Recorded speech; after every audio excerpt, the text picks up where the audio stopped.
एक गांव में भगत लाल नाम का एक गरीब ब्राह्मण रहता था। वो सुबह शाम लक्ष्मी नारायण मंदिर में सेवा करता था। जो चढ़ावा मिलता उससे उसके और उसके परिवार का गुजारा होता था। कभी कभी किसी गांव वाले के घर पूजा कथा करने का काम मिल जाता तो उसे कुछ रुपए अलग से मिल जाते थे। उसकी पत्नी रमीला भी उससे कहती रहती थी, इस तरह कैसे गुजारा होगा हमारा। जैसे मेरे प्रभु चाहेंगे वही होगा। प्रभु की इतनी सेवा करते हो पर उन्हें कभी तुम्हारी इस हालत पर तरस आया है?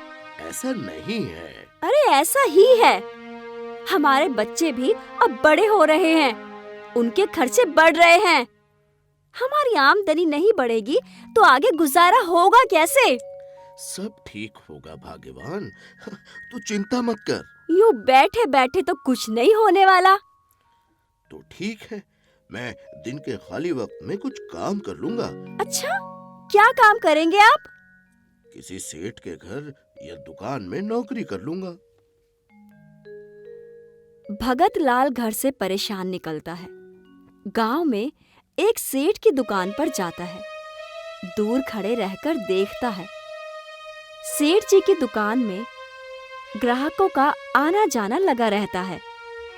वो वहां जाता है। सेठ जी नमस्ते। अरे भगत लाल जी, आइए आइए। सेठ जी, एक काम था आपसे। कहिए, बेहिचक कहिए। आपके पास कोई काम मिलेगा? आप क्या काम करेंगे? आपकी दुकान में कोई भी काम। भगत लाल जी, एक तो आपको कपड़ों के बारे में कोई जानकारी नहीं है, आप ग्राहक को समझ नहीं पाएंगे। दूसरा, आपको सुबह शाम दोनों वक्त मंदिर में रहना होता है।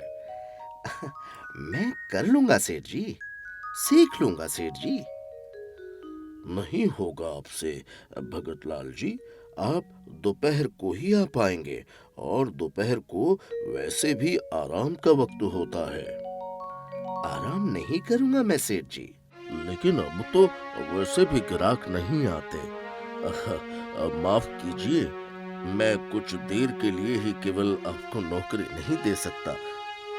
भगत लाल वहां से निराश होकर निकल जाते हैं। वो गांव के दूसरे सेठ की दुकान पर जाते हैं, परंतु उन्हें कहीं भी आधे दिन के लिए काम नहीं मिलता। वो मंदिर जाकर बैठ जाते हैं। हे नारायण, इस गरीबी से मुक्ति दीजिए मुझे। वो लक्ष्मी नारायण जी की मूर्ति के सामने फूट फूट कर रोने लगते हैं। तभी उन्हें एक आवाज सुनाई देती है। भगत लाल, तुम माँ लक्ष्मी की पूजा करो। अगर वो प्रसन्न होगी तो तुम्हारी गरीबी दूर हो जाएगी। कौन? मैं स्वयं नारायण बोल रहा हूँ। मैं आज से लक्ष्मी जी की पूजा करना शुरू कर देता हूँ। भगत लाल घर आ जाते हैं। अपनी पत्नी रमीला से कहते हैं, आज मैं पूरे गांव में घूमा, मुझे नौकरी नहीं मिली। फिर जब मंदिर में भगवान से प्रार्थना की तो उन्होंने लक्ष्मी जी की पूजा करने को कहा है। वाह, तो हम आज से ही पूजा शुरू कर देते हैं लक्ष्मी जी की। भगत लाल और उनकी पत्नी रोज दिल से लक्ष्मी माँ की पूजा करना शुरू कर देते हैं। एक दिन भगत लाल और रमीला पूजा कर रहे होते हैं। लक्ष्मी जी उनकी पूजा से प्रसन्न हो जाती हैं। लक्ष्मी जी उनके सामने प्रकट हो जाती हैं। भगत, मैं प्रसन्न हुई तुम्हारी पूजा से।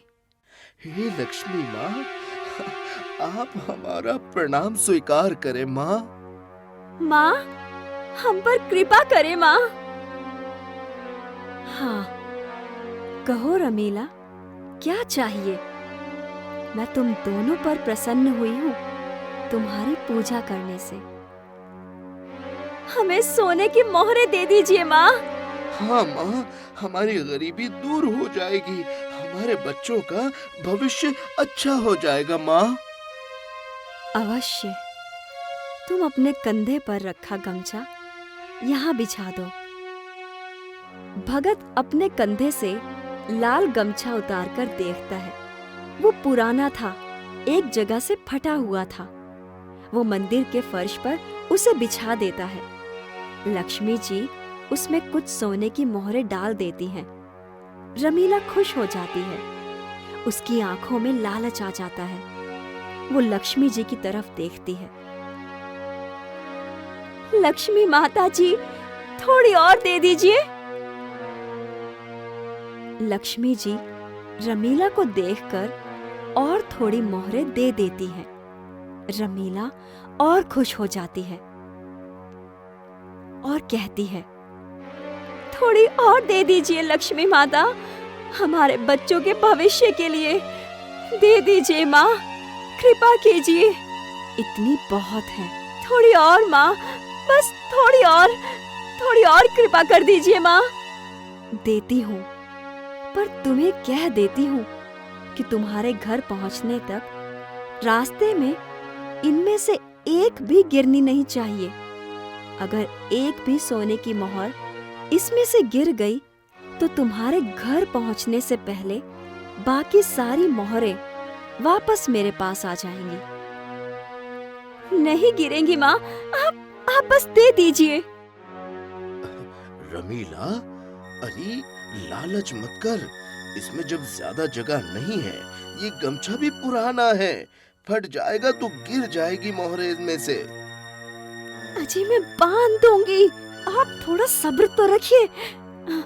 माता जी, थोड़ी और कृपा कर दीजिए। भगत लाल बहुत समझाता है, पर रमीला नहीं मानती। लक्ष्मी जी थोड़ी मोहरें और दे देती हैं। रमीला गमछे को खींच तान कर बांध देती है।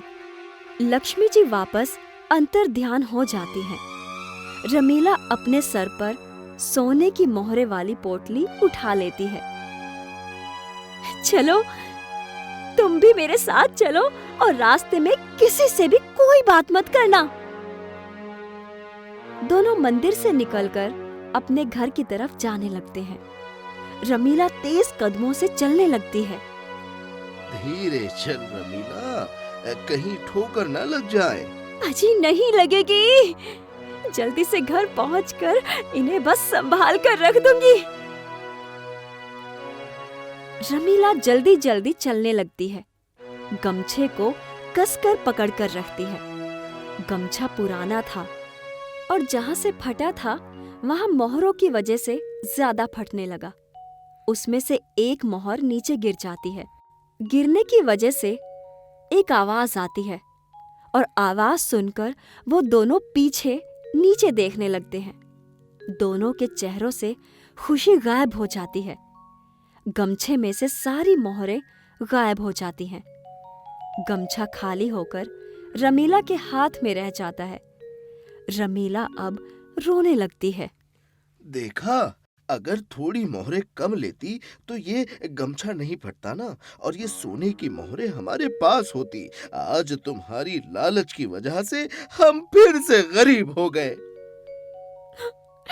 हाँ जी, सच ही कहा आपने। मेरे लालच की वजह से आज फिर से हम गरीब हो गए हैं।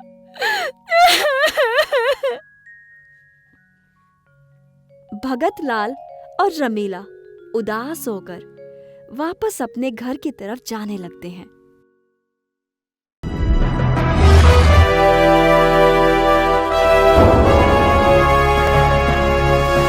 सोनोटेक कैसेट